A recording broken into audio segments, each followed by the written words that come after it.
एक दिन बच्चों ने पिकनिक जाने की बात कही। यह सुनते ही अंकिता की रूह कांप गई, क्योंकि उसे एक पुराना किस्सा याद आ गया। ये बात तब की है जब अंकिता 10वीं क्लास में पढ़ रही थी। एक दिन टीचर ने पिकनिक का प्लान बनाया था। अपने सभी दोस्तों के साथ अंकिता ने भी जाने के लिए हाँ कर दी। पिकनिक पर जाना था पावागढ़। पूरा स्कूल पिकनिक जा रहा था, इसलिए करीब 30 बस सभी बच्चों को ले जाने के लिए तैयार थी। अंकिता अपने दोस्तों के साथ सबसे पीछे वाली बस में बैठ गई। सभी हंसते मस्ती करते हुए बस से जा रहे थे। तभी कुछ दूर जंगल के पास पहुंचकर उसी बस से तेज आवाज आई। ये वक्त रात के करीब 1:30 बजे का था। ड्राइवर गाड़ी से बाहर निकला तो उसे पता चला कि टायर फट गया है। ड्राइवर ने सबसे कहा कि बस का टायर बदलने में करीब 2 घंटे लगेंगे, आप सब नीचे उतर जाइए, मैं इसे बदल देता हूँ। आप लोग पास के ढाबे में जा सकते हैं, वहाँ गर्म गर्म चाय पी लीजिए और मैं इस टायर को फटाफट बदलने की कोशिश करता हूँ। ड्राइवर की बात सुनकर सभी बस से उतर गए और पैदल चलते हुए पास के ढाबे में पहुँचे। वहाँ एक बूढ़ा व्यक्ति चाय बना रहा था। इतनी रात को ढाबा खुला हुआ और किसी इंसान को चाय बनाते देख सबको हैरानी हुई। उस बूढ़े इंसान ने कहा, आप सब चाय पी लीजिए, यहाँ अक्सर लोगों की गाड़ी खराब हो जाती है, इसलिए मैं भी अपना ढाबा हरदम खुला रखता हूँ। आप जैसे राहगीरों को कुछ मदद हो जाती है। उनकी बात सुनकर सबने चाय का ऑर्डर दे दिया। उन्होंने कुछ ही देर में सबके लिए चाय बनाकर मेज पर रख दी।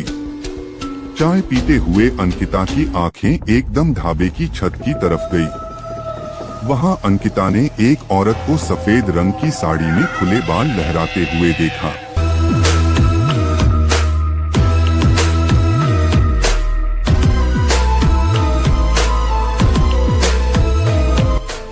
कुछ देर बाद वो जोर जोर से हंसने लगी। भले ही हंसने की आवाज किसी को सुनाई नहीं दे रही थी, लेकिन अंकिता ने उसे मुंह खोलकर हंसते हुए देखा था। ये सब देखकर अंकिता ने डर के मारे आंखें नीचे झुका ली। कांपते हुए किसी तरह से अंकिता ने चाय दोबारा पीना शुरू ही किया थी कि उसी वक्त जोर जोर से किसी के चिल्लाने की आवाज जंगल की ओर से आई। ढाबे में बैठे हुए सभी बच्चे और टीचर उस आवाज को सुनकर डर गए। सबको डरा हुआ देखकर उस बूढ़े इंसान ने कहा कि मैं देखकर आता हूँ क्या हुआ है, आप लोग यहीं बैठे रहो। इतना कहकर वो आवाज की तरफ बढ़ गया। तभी एक लड़की को खून की उल्टी लगातार होने लगी। उसको देखकर सबकी हालत और खराब हो गई। उसी समय एक टीचर ने कहा कि तुम सब आग जलाओ और उसके बगल में बैठ जाओ। सबने मिलकर आग जलाई और गोल घेरा करके बैठ गए। टीचर ने सख्त लहजे में सबसे कह दिया कि अकेले कोई कहीं नहीं जाएगा। वैसे भी सब इतना डरे हुए थे कि अकेले कहीं जाने की हिम्मत हो नहीं रही थी। आग के पास बैठे बैठे 3 बज गए। तब कहीं जाकर वो बूढ़ा इंसान जंगल से लौट कर आया।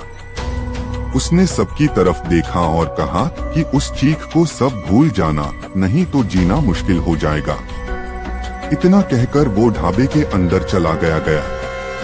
तभी ड्राइवर भी टायर बदलकर बस लेकर ढाबे के पास पहुंचा। सभी लोग भगवान का नाम लेते हुए उस बस में बैठ गए। टीचर ने बस में बैठते ही सबको कहा कि कोई एक दूसरे से बात नहीं करेगा, सीधे सब सो जाओ। टीचर की बात मानकर सब चुपचाप बस में ही सो गए। उसके बाद पिकनिक स्पॉट पर पहुंचे और करीब 1 हफ्ते बाद घूमकर आ गए। पिकनिक में किसी ने दूसरे बस के बच्चों से उस रात के बारे में कुछ नहीं कहा, क्योंकि टीचर ने मना किया। लेकिन पिकनिक से लौटते ही सबने अपने दोस्तों और दूसरी क्लास वालों को इस भूतिया घटना के बारे में बताया। आज पिकनिक का नाम सुनते ही यही भूतिया ढाबे की कहानी अंकिता के मन में आ गई और बच्चों को पिकनिक भेजने से उसे डर लगने लगा। कहानी से सीख, बीती घटनाओं को भूल जाना ही अच्छा है, नहीं तो जीवन भर वो घटना डराती रहती है।